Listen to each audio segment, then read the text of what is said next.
Come on and load. Almost did a Space Jam reference. Come on and slam if you want to jam. Oh, I'm terrible.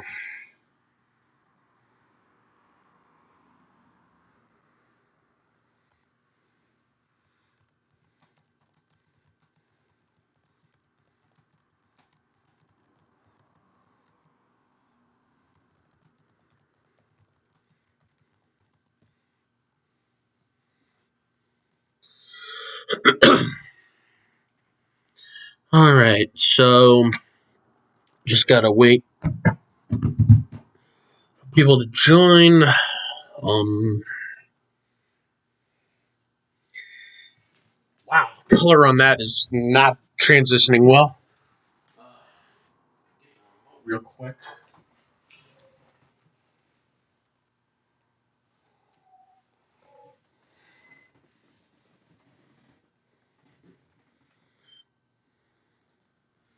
You know what? You know what they said to sell for the self promo, so by God, I'm gonna do that.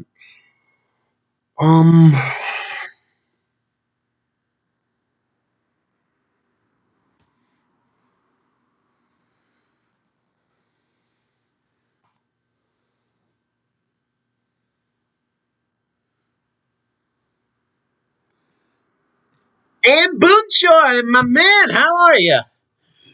Thank you for joining. So, yeah, we're just gonna wait for more people to come, and we're gonna talk about how things for the Marvel Cinematic Universe is going so far, and like everything with Phase 4. So, and just a reminder, for people who haven't seen all that stuff, we are gonna talk about spoilers, but for other movies. So here's what's gonna be everything we could talk about except for Doctor Strange in the Multiverse of Madness, because Multiverse of Madness just dropped, so I don't want to spoil anything for that, and no spoiling anything for that movie in the chat. So yeah, I'm gonna change the color on that real quick. I think I need better batteries for it. So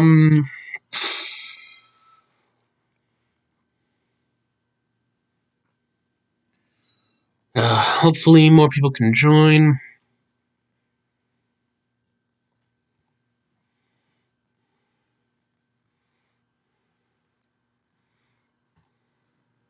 I gotta fucking shave.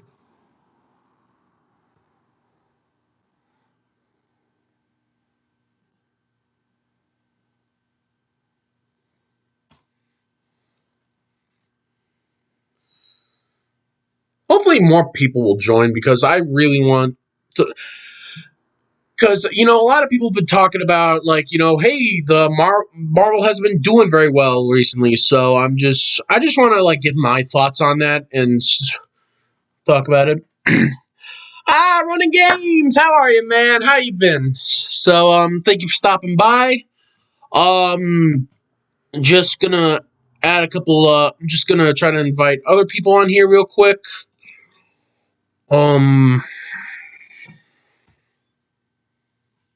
Yeah, so just, give it a few minutes. Can you guys hear me? Because I have my thing muted, because it's like there's like a 12-second delay or something like that. So that's why I'm muting it. But I just want to make sure if you guys can hear me. So yeah.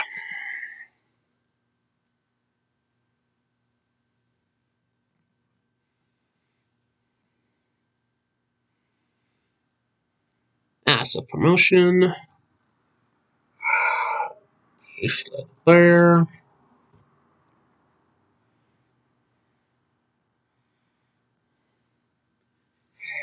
Ezekiel, thanks for stopping by, man. So, yeah, if you guys are just joining, I'm just gonna be talking to you guys about how Marvel's been doing recently with the TV shows, the movies, but no spoilers for Doctor Strange and the Multiverse of Madness, alright? Because that's the one thing I want to say right off the bat. I don't want to be that guy that spoils the movie, because a lot of things happen in that movie, so I don't want to spoil anything. But, Yeah, and Boonjoy. People are just not liking the other stuff because they denied Marvel ended after Endgame and nothing could top it.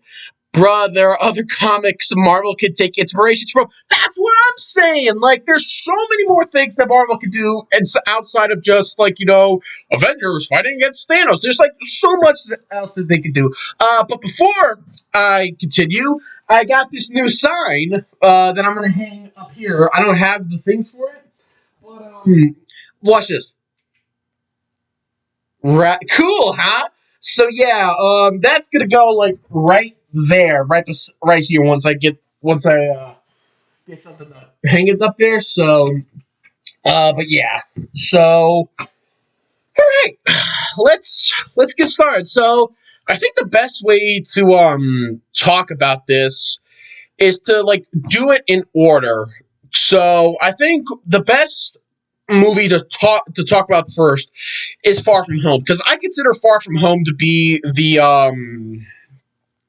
uh like the introduction of the Marvel Cinematic of like the Phase 4. So let's just dive right into it. So Far From Home, I don't get the hate for it. I don't get the hate for it. Like Far From Home was like this. It's the beginning of the new chapter for the universe. Like after Endgame, the Chitauri's gone, Thanos is dead, some of the superheroes are gone, and who's the best character to start with after the impact of everything?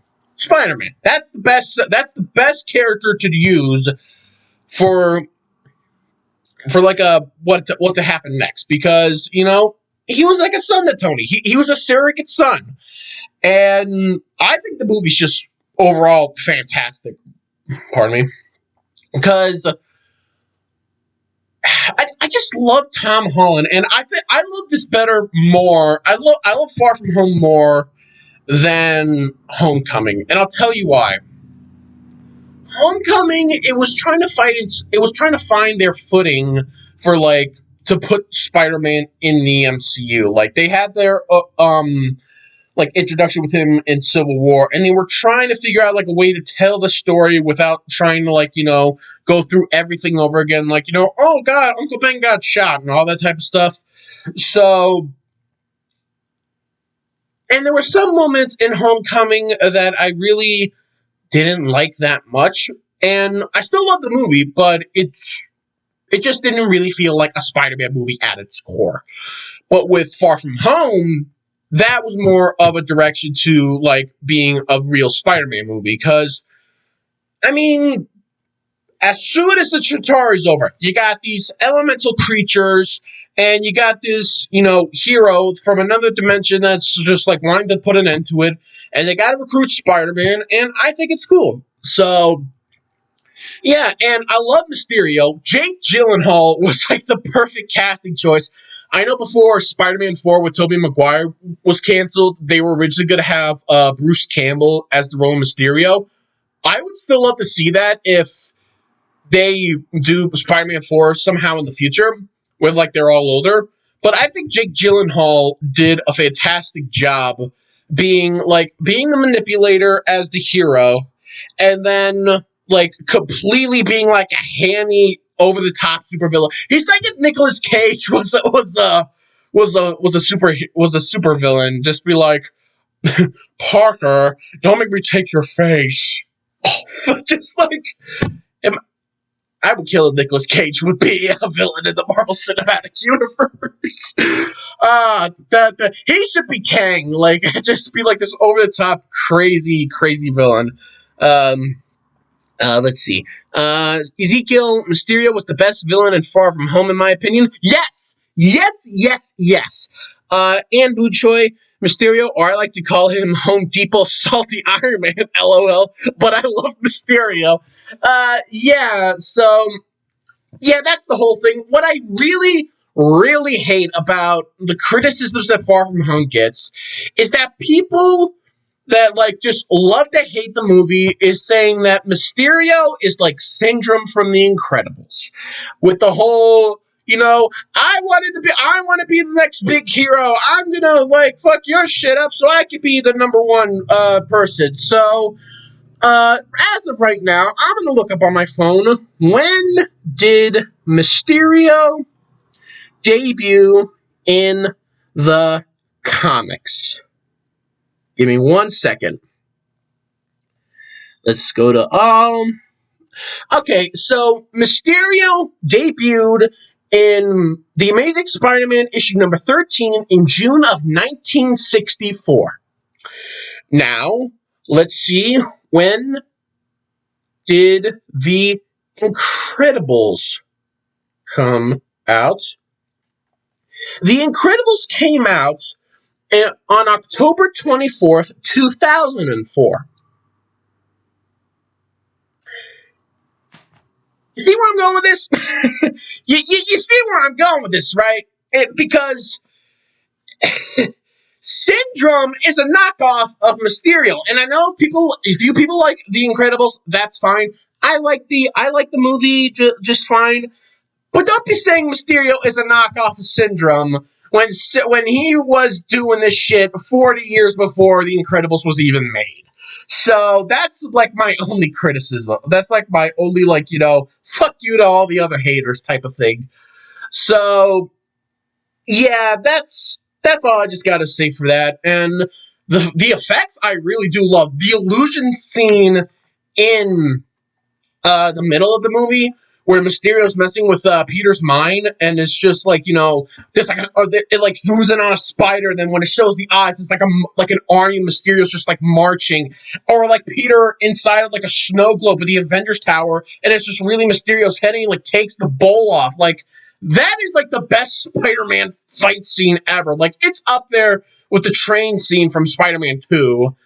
So I love the movie. I love Far From Home, and I think it deserves a lot more credit than people are willing to give it, because it's just a fun movie. Like, after everything that has happened with, like, Infinity War, Endgame, and all that type of stuff, this was just like a fun movie to, like, get back to basics. So yeah, Ezekiel, that scene was absolutely insane scene, and I love it. Yes, it is. Just like, just like him holding MJ over the Eiffel Tower, and then once Peter is like falling, he gets in front of like an apartment building, and like a giant Mysterio fish just punches him. Like, that's just fucked up. So the damn train will always going hunting the GTA players, even Peter. But yeah, the illusion was damn well right. Like, it's just it's nuts. So I mean, and I've been trying to, because here's the thing. You're gonna find this weird that, if you read the comics, this happens. But what I found really shocking was, I'm not gonna lie, I was literally shocked when Mysterio was actually evil. Now, before you kill me and all that type of stuff, hear me out. There are a couple of reasons why it shocked me. One, if you remember the advertising for this movie, it didn't show that Mysterio was actually evil. It actually showed him he was from another universe, and he was actually like an intergalactic warrior. So that's one thing. Number two, Mysterio was just so nice to Parker, like, throughout the first half of the movie, that it was like they were like best friends at that type of thing. And then it just blew my mind when it was just like, nope, I'm the villain. It was Mysterio all along. Just, you guys remember that song from Wandavision.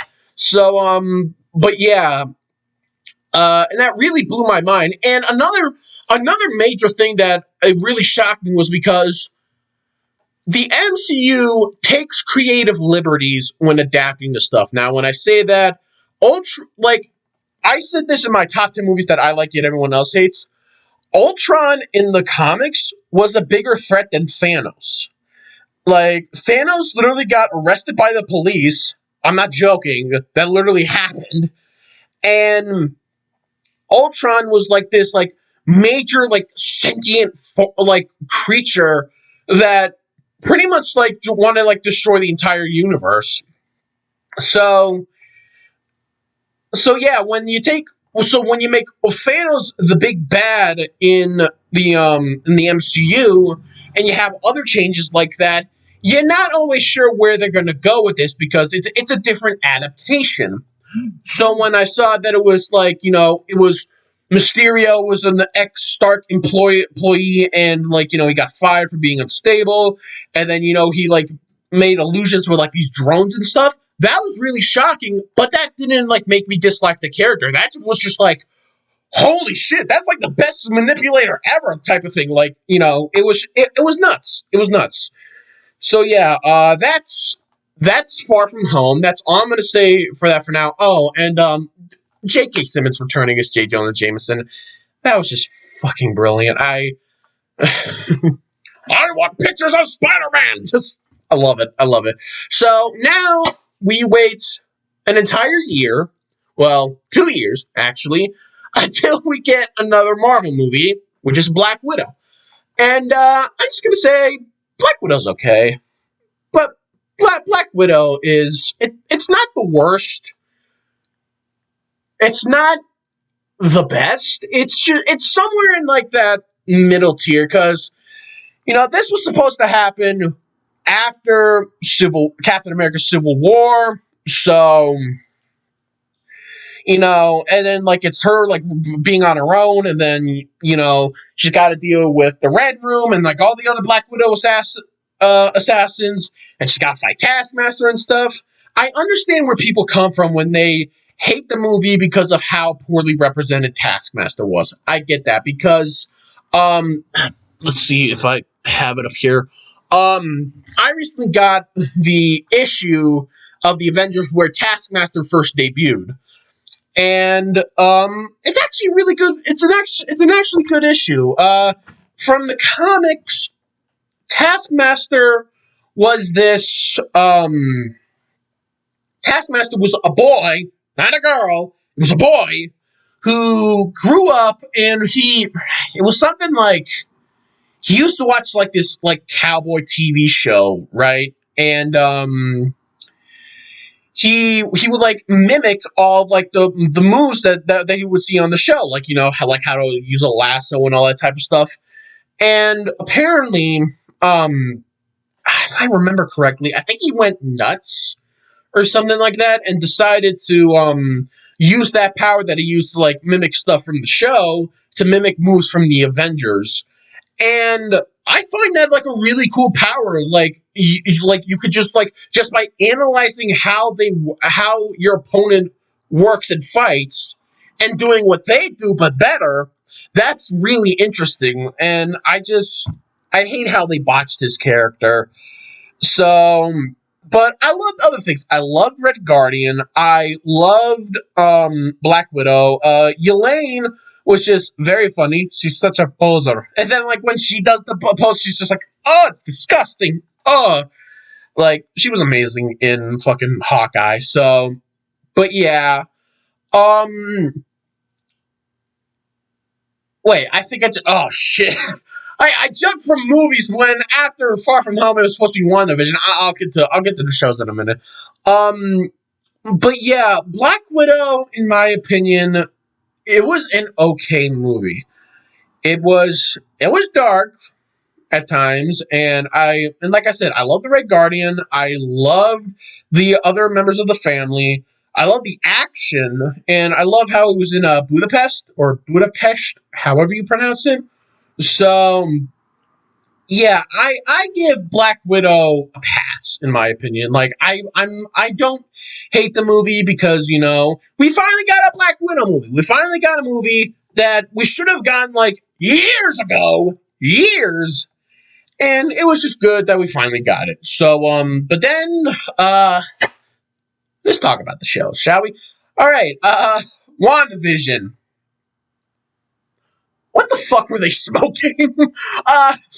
Okay, before you kill me, I love the show. I like the show. I like it. I like the fact that Wanda is going through denial, and she is going, and she imprisons this whole town and tries to make it like for each decade represent shows from each decade, like the 50s, the 60s, the 70s, then the 2000s, and the 90s, and all that type of stuff.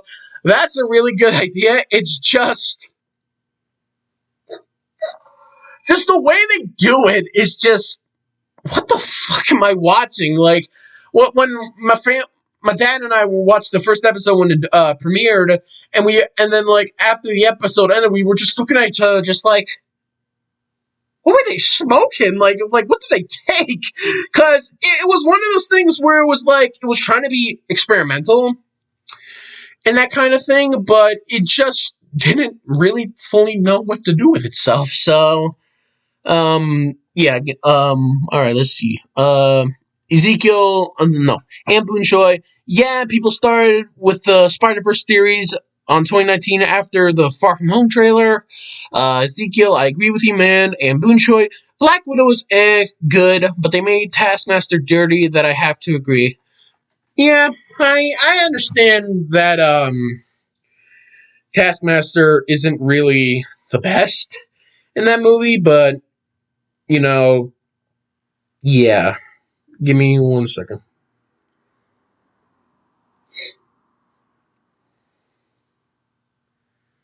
Trying to get some more people to join. So, okay, so that was Far From Home, Black Widow, WandaVision. Okay, let's go to the Falcon and the Winter Soldier.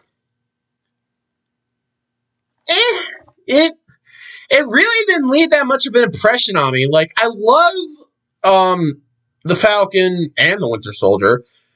And, you know, those characters are really, really interesting because, you know, they had a long history with the original Captain America, Steve Rogers. And when they hear that this new person is taking the mantle of Captain America, and they're both in agreement that this guy should not be Captain America, I agree with that. I don't know. It's just, you go to watch these Marvel shows and movies and stuff like that to try to escape, like, real life politics and that kind of thing. And the whole show is nothing but politics and stuff. When you think about, like, you know, Falcon and the Winter Soldier, you're thinking, like, you know, Graves, Steam Cat, sniff, sniff, I've returned. Welcome back, Graves, Steam Cat. But yeah, just with how political it was, it just, I don't know. I just couldn't stick with it. I just couldn't stick with it.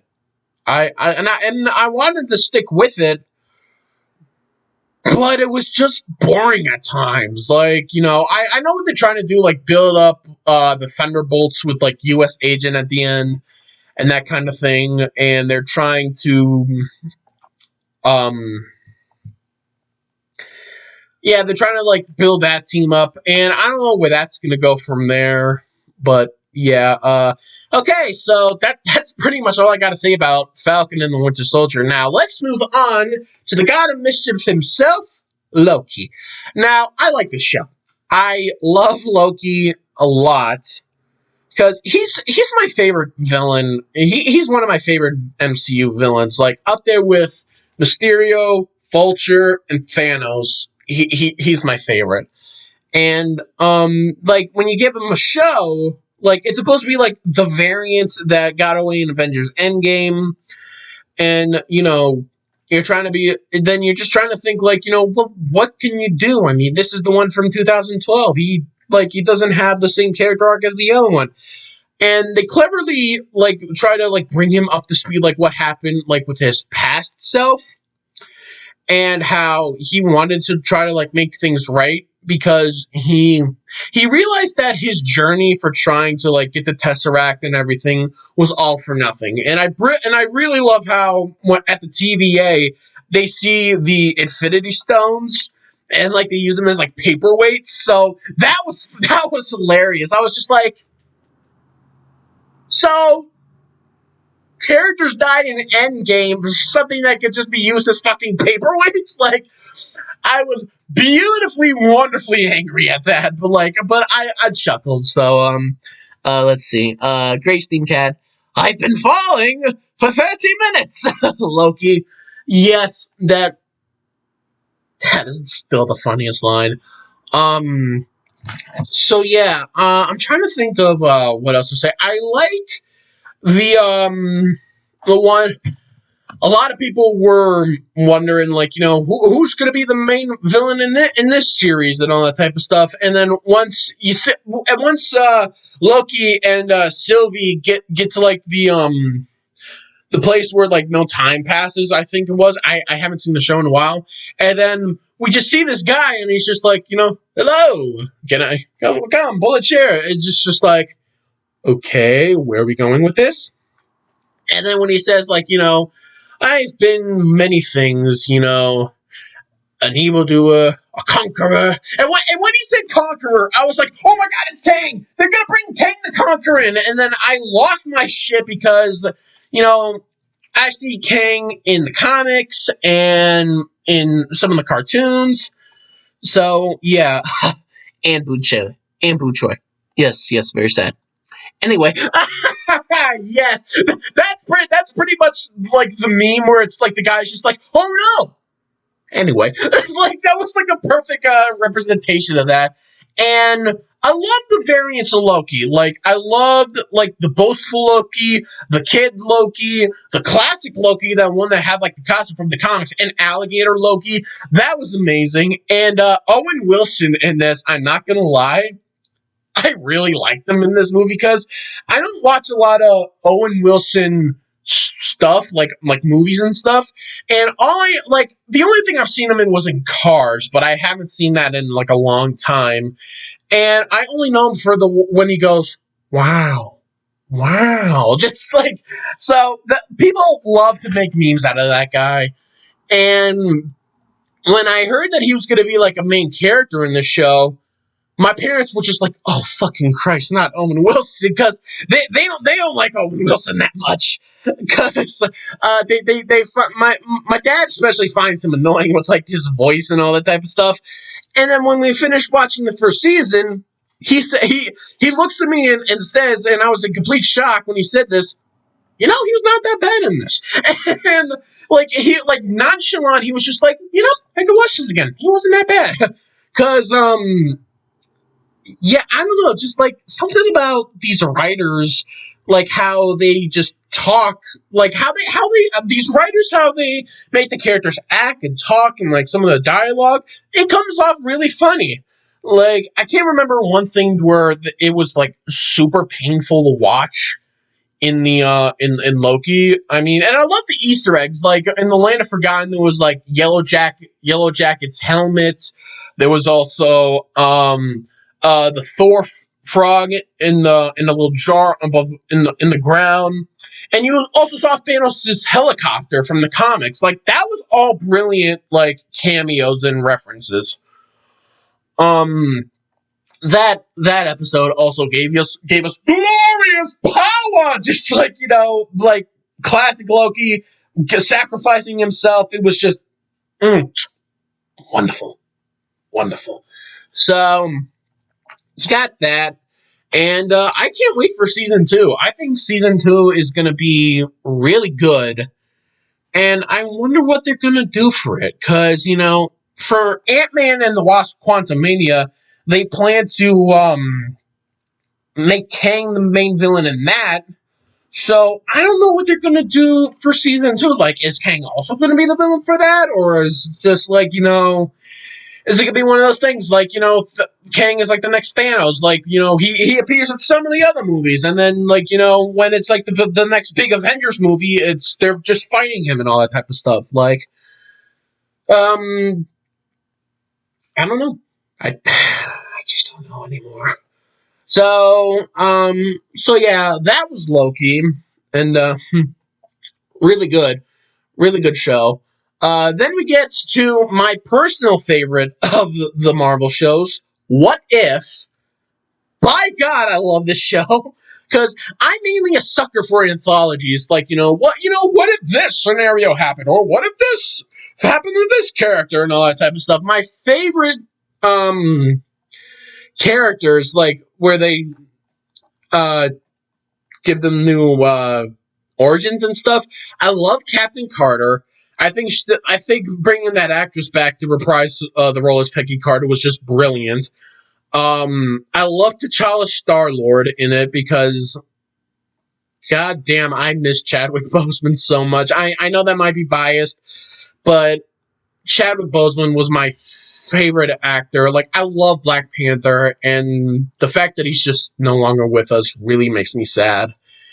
And yeah, and there's a line from the episode where they do the Marvel Zombies thing where it's Black Panther, the head of Ant-Man, and Spider-Man flying to Wakanda, and Parker is just saying, like, I can't believe they're all dead.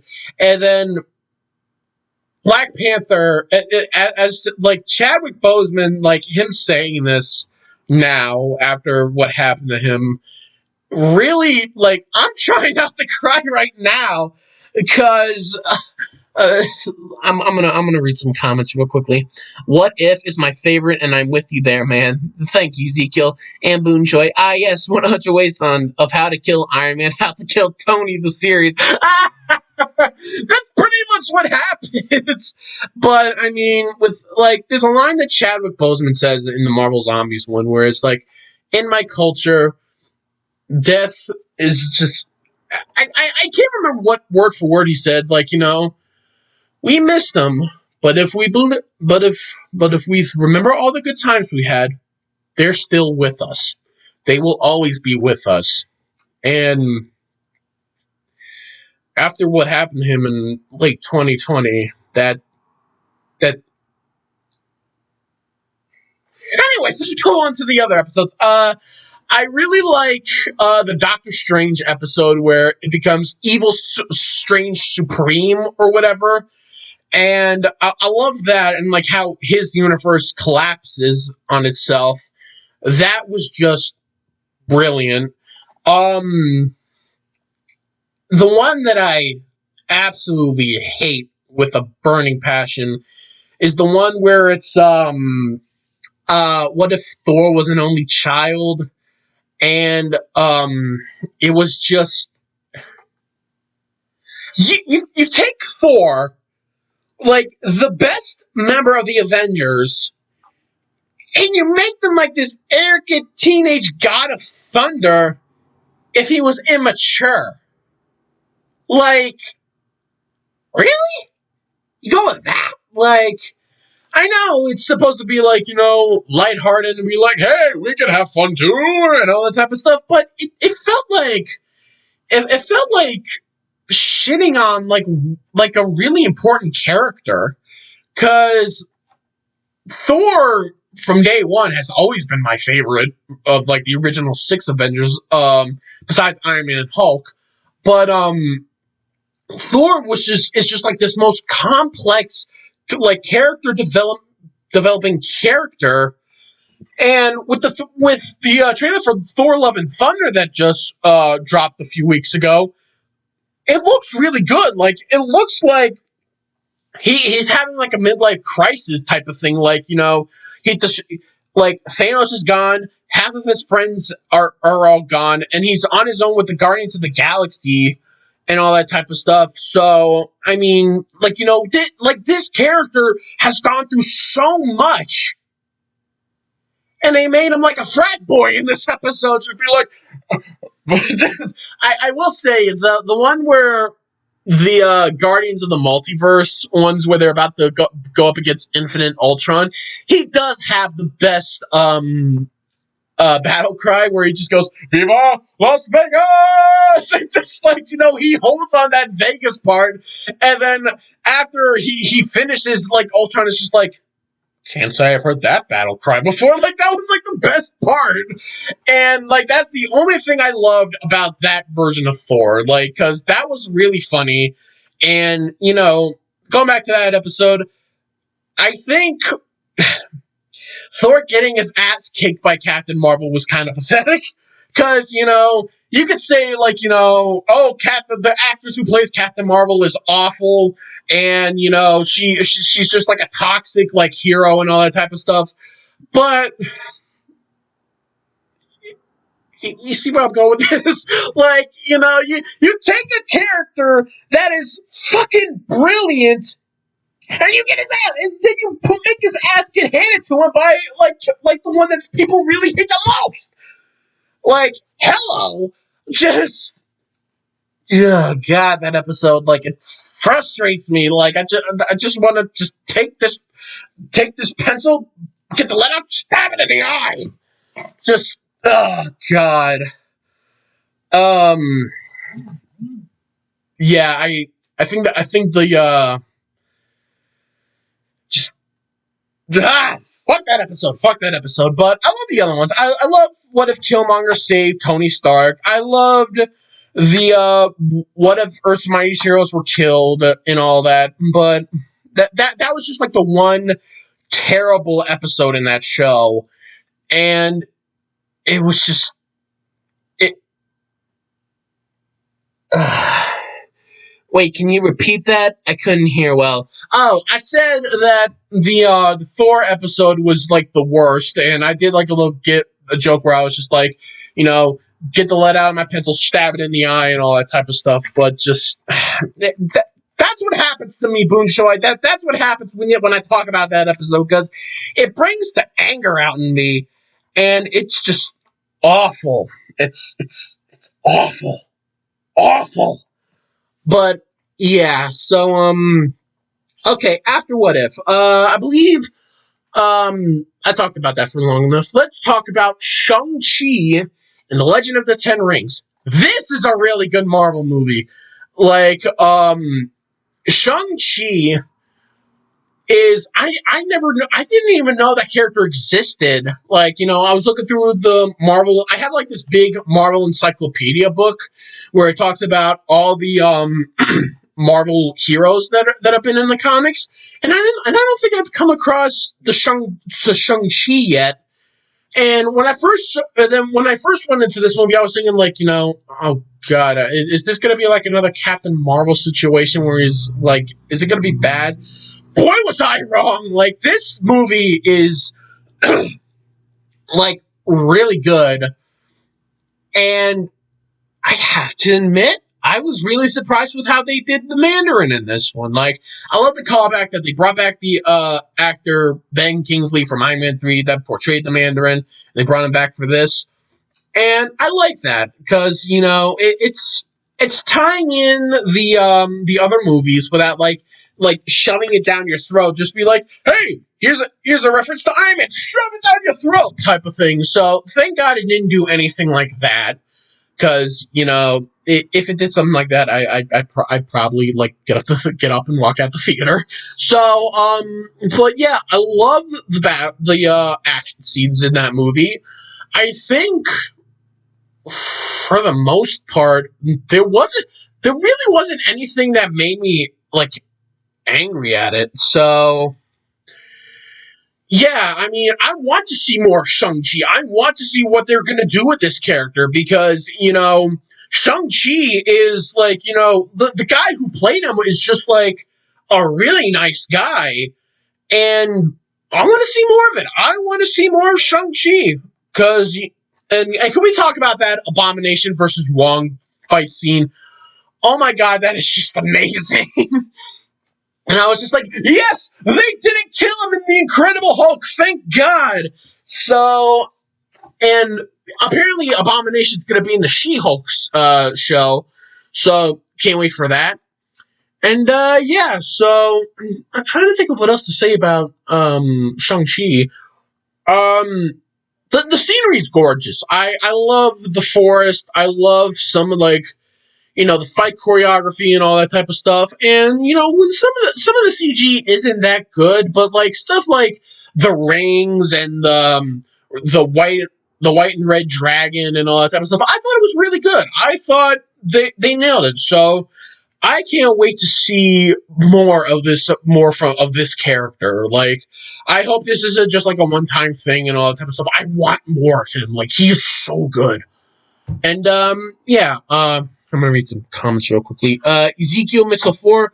I didn't know either, and at first I was confused, but after watching it for the first time, it's actually good. I enjoyed it a lot. Right? It's just so good. And Boo Choi. Yeah, Shang-Chi is awesome. Perfect for martial arts. Yes! It's... Love it. I love it. So, after that, we then get to what everyone considers to be the worst Marvel movie and Marvel Cinematic Universe movie of all time, Eternals. And there were some parts I liked. but just like a little, okay, no, that's me being too generous. There were some parts that I admired about Eternals. Like, I liked how, they talk about, like, they've been around for centuries and centuries and all that, and how they only come out to, like, fight demons that, like, that are, like, their kind of threats and all that type of stuff. I don't get why they didn't show up during the Thanos fight scene and stuff, like, to like stop Thanos. That was just stupid. It was just so boring. It was just... It's boring as fuck. Because Eternals, it has a good concept. You have this group of superheroes that have been there for centuries and centuries, and, they come out to help stuff and all that type of thing. But, like, that's a good concept. But they botch it. They blow it. And just... I like how people say people say... There are some people that actually say it's okay, and movies like Black Widow and Far From Home are worse. Am I going crazy? Because at least with Black Widow and Far From Home, you get some, like, visual eye candy, and there's some actual, like, good actions and good performances. This was just like, there's the scene where, like, this monster's coming up, the son looks like this, and then the father turns back and is like, run. And then, like, just eats him, just like, no emotion. No fucking emotion in this movie. And then and, like, one of, like, the few times when they actually showed emotion, it was that with the soldier lookalike, like, the way he was trying to cry, like, it was just like, like that, like, that's how you cry? I know people that cry. Hell, I've cried a bunch of times in my life, and that's not how you cry. You normally cry like this, or something like that. You don't go like you don't look like you're constipated while like also like pass a kidney stone at the same time. Like, that's not how you do it. So, there are worse, like, Marvel movies as a whole out there, like Ang Lee's Hulk, Amazing Spider-Man 2, Fan-4-Stick, and all that type of stuff. But, in terms of Marvel Cinematic Universe movies, yeah, this one... Oh, God. So, yeah, I'm gonna read some comments real quickly. I never watched Eternals because of the reviews. Good. I don't recommend it. I don't recommend it. Super Ezekiel Mixel 4. I almost dozed off from the movie. Eternals could have been a good idea. The execution was just bad. Yes, that's what I'm saying. I mean, like,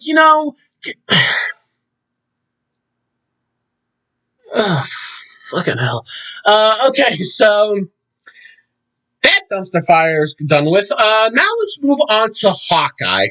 Finally, we get to another member of the original Avengers, and he's finally, like, seeing, like, what he's doing. He's retired, and he wants to be there with his family on Christmas. And it's a really good concept. Like, this girl that saw him during the events of the first Avengers movie, and, he, like, he's her hero, and she wants to be just like him and all that type of stuff. That's a good idea. That's a really good idea. And I think a lot of people crap on the show too much, because, like, oh, it's Hawkeye. Well, what's so good about him? He doesn't have any powers. Well, that's the point. You want to see, like, how a guy who, like, not only has powers, but has also gone through a lot throughout the movies. Like, he lost Black Widow, he lost his friends, and all that type of stuff. You want to see how he's doing. And, this show was actually, like, really good. The best part of the show was when, I was loving the show a lot, but when they brought back Vincent D'Onofrio as Kingpin from the Daredevil Netflix show, I me and my dad saw it's not a full picture, but it's blurred, and then he was just like, "That's the guy I've been warning you about." And then me and my dad looked at each other like, "Oh my god, is it? Is it?" And then when Hawkeye just says, "It's the Kingpin," we both jumped out of our seats and was like, "Yes, let's fucking go!" It's so good that they made the Netflix Marvel shows canon in the MCU, because I love Charlie Cox's Daredevil. I love all the other I love the Punisher. I love Jessica Jones. I love Luke Cage. Yeah. So I think those parts were just so fucking amazing. And the fact that they brought them in, made them return into the MCU, was just brilliant, because Kingpin is a major character from the comics, and why shouldn't he? And that Vincent D'Onofrio is already one of my favorite actors. I loved him in Jurassic World. I loved him as Kingpin. He was the only good thing in the Cell. Remember that movie? And I loved him as the guy who was the bug possessed in Men in Black. So I think he's he's perfect. He is fucking perfect. And the one part that I really loved was in the final episode. This isn't spoilers or anything. He gets his signature, he's got his white suit and everything. And then you see he has this red and white Hawaiian shirt. And I was just like, why does it look so familiar? And give me a second. In the show, like I said, he has a white suit and a red and white Hawaiian shirt. That's a reference to Family Business, a little comic arc from Spider-Man, where he went toe-to-toe against the Webhead. And I love the fact that they referenced this. They referenced this in the show, and I'm just like, yes, that's perfect. That, more fan service to the comics and stuff. And it was just perfect. So, all right, let's see what some of the comments say. Ezekiel Mixel 4.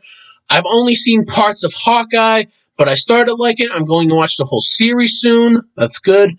And Boonchoi, people in a nutshell. Green Arrow and Black Panther more superior than Hawkeye and Aquaman, except Jason Momoa version.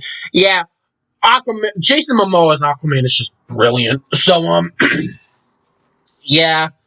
I won't give away how it ends, but because Ezekiel still has to finish watching it. But it's a good show. I do recommend it. And then we get to the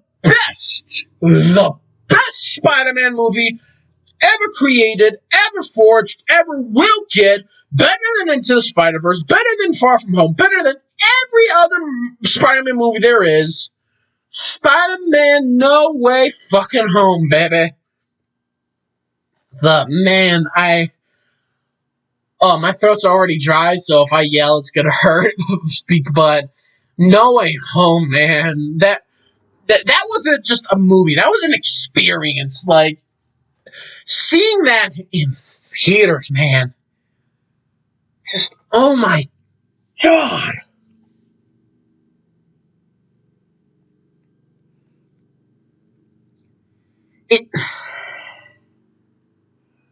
No Way Home is the pinnacle of superhero movies.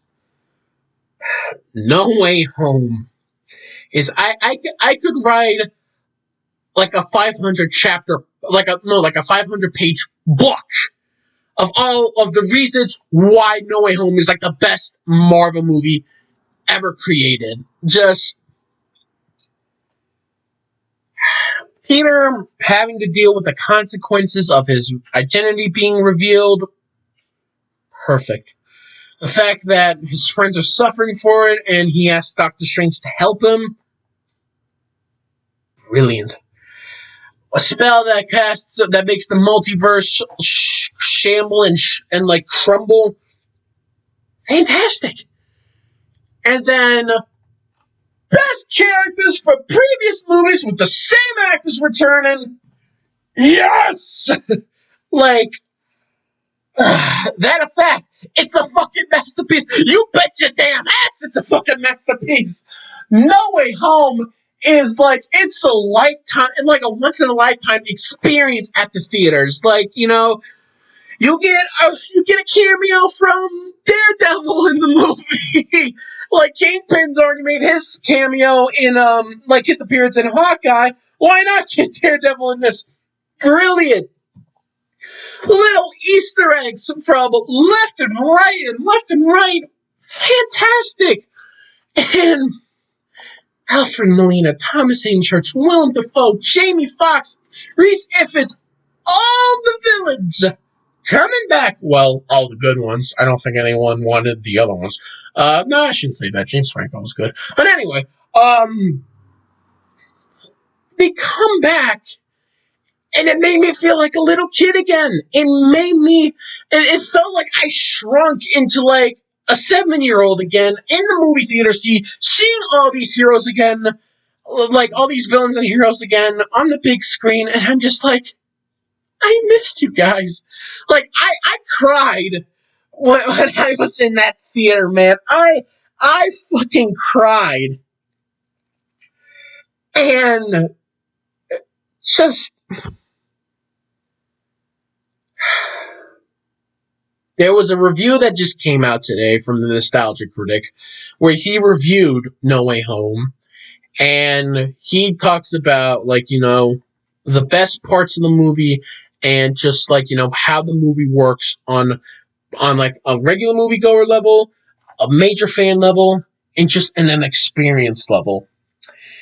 And I agree with him. Like, you cannot recapture the magic of this movie. You cannot try to even attempt.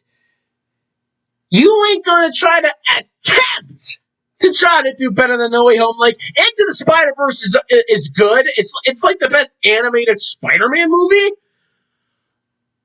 But when you compare it, when you see a character you've been on a journey with for a while now, and they include the returns of 2 previous actors that portrayed the Spider-Man role all in the one film.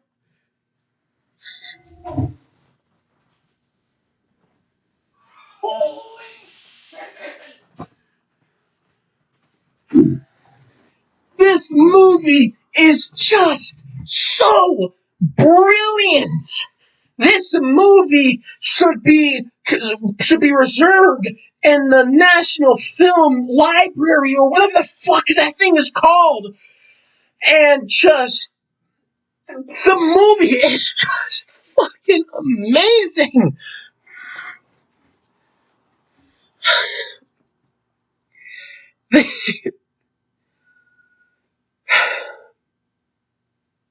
This was a miracle. This was a miracle that everyone always wanted. Everyone always dreamed of having. Having all 3 versions of Spider-Man be in one movie where they go on an epic battle, an adventure, to take down their villains. And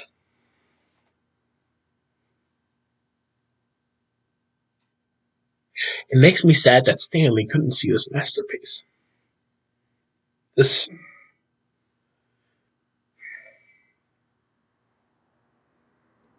movie will go down in history as the absolute best Spider-Man anything.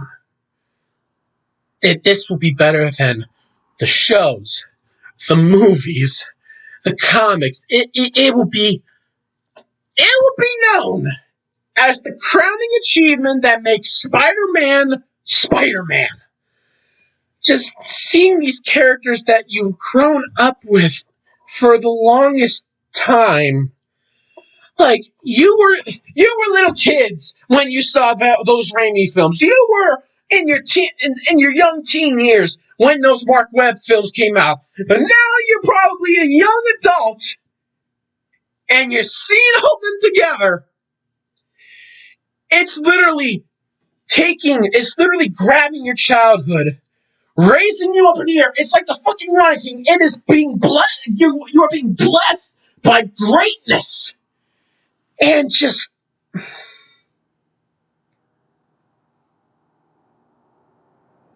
don't even know what else to say. Like, this movie, this movie's just brilliant. And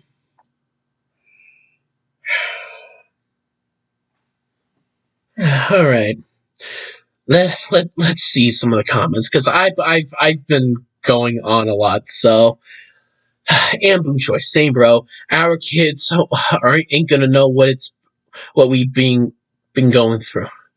Ezekiel, I got to be honest, when we hear that they were returning, I thought they were just going to do new versions of them. But no, they brought them back from their original films. It was awesome. And Boon Choi. And people thought we were crazy. Amphibian made us prophets. And Boon Choi. Yeah, I miss Stan. Ezekiel, I guess one person can make a difference. Enough said. Yep. And I say what I mean when I say this. I feel like we've been blessed with this movie. This movie will always be known as the best thing Spider-Man has been put through. Like, it's serious. It can be funny. It's action-packed. I mean, just seeing those characters back on the big screen. And it's not like, how Jurassic Park was re-released on the big screen, and like seeing that movie again in theaters. Like, no, like seeing those characters in a continuation, in like a continuing story where they're back.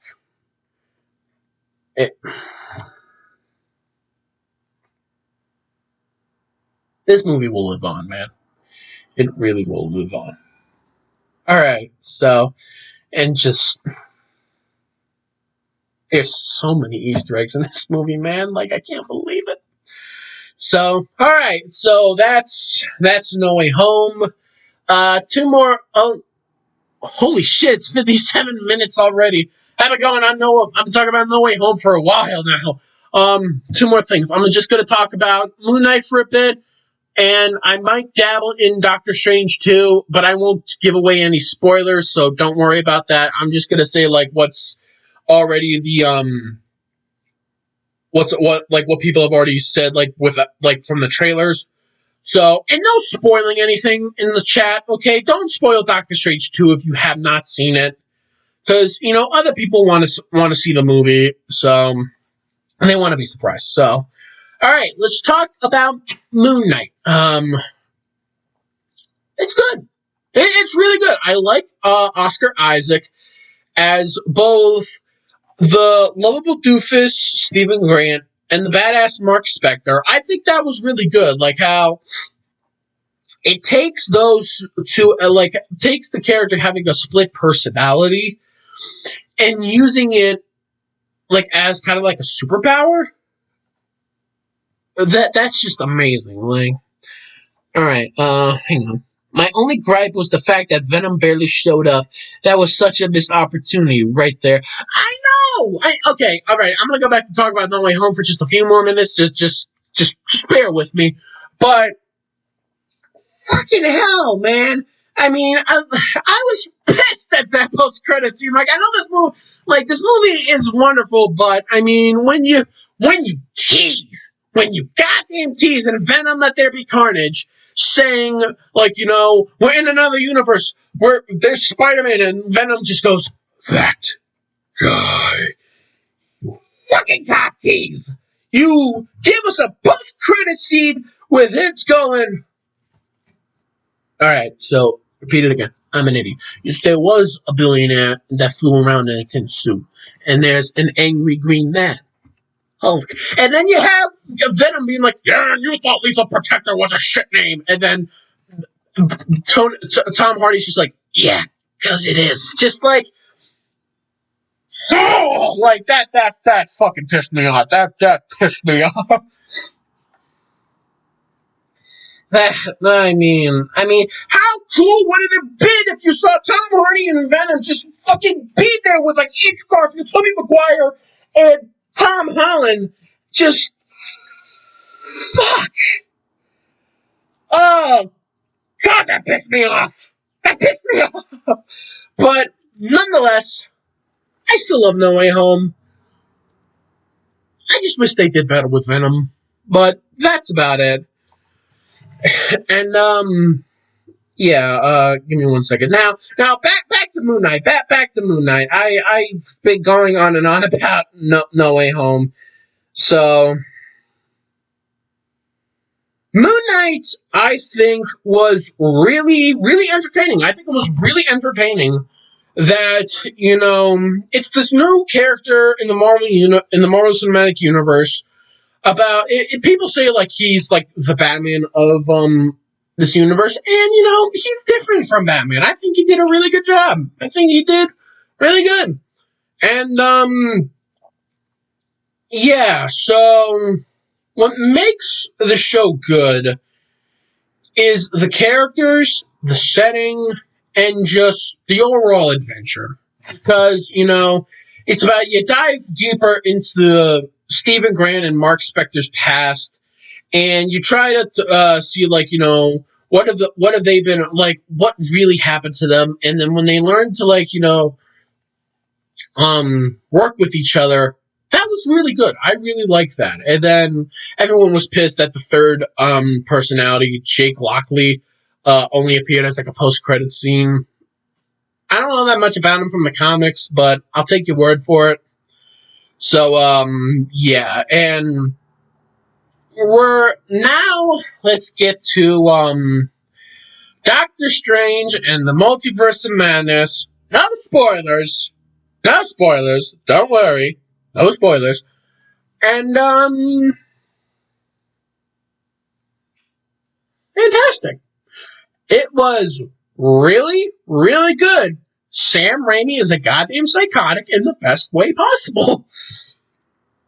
And, you already know from the trailers, there's this girl named America Chavez that's being hunted, and so she goes to Doctor Strange to help, and, he asks Wanda to help them out, and they travel through different universes, and, they encounter the superhero team, the Illuminati. So that's all going to be for spoilers. That's all that's going to be for spoilers, so don't worry. I'm not going any deeper than that, because, this movie is totally batshit. Has some jaw-dropping moments, and some scenes that'll make you go, oh my God! Just like, and that's the power of Sam Raimi, man. That's the power of Sam Raimi. So, what do I say about this movie without trying to go into spoilers? I gotta say, the acting is really well done. I really do like Strange, Wong, America Chavez, and all those characters. They really bring their A game to the table, and it just leaves me wondering after this movie what's gonna happen with Doctor Strange and the other characters, because, the way the movie ends is just so crazy, and it's just like a big, what the fuck type of thing. That's pretty much all I'm going to say about Doctor Strange and the Multiverse of Madness, because I don't want to say anything that'll make you guys pissed at me, because I don't want you guys to get pissed at me. I think the movie's fantastic, and you should really see it. It's really good. It's like, if I had to rank the movies from Phase 4 of the Marvel Cinematic Universe, I'd say No Way Home's like the top. Then Multiverse of Madness and Shang-Chi are like in a death battle for like who should be second and third. Then you got Black Widow, and then you got Eternals is just like halfway to China. And that's pretty much it. But, you know, you guys should definitely see Doctor Strange too. And again, for those joining, no spoilers on Doctor Strange. No spoilers on that movie. So no spoilers for me, and don't you guys spoil it for those who have seen it. Don't be a douche. Don't be a douche. So, but yeah, I think I don't know where it's gonna go from there, because then you got. That's pretty much all I'm gonna say about Multiverse of Madness. But then you got the trailer for Thor: Love and Thunder, which honestly I'm really excited for this movie because you know we see the strongest Avenger again. We see he like his life is like he feels like he doesn't have a purpose. Like, and this is all from the trailer, so. You guys should just watch the trailer. It's really good. I got that song "Sweet Child of Mine" stuck in my head from it. Like, oh, oh, oh, oh, sweet child of mine. Like, that's stuck in my head for like all the other time.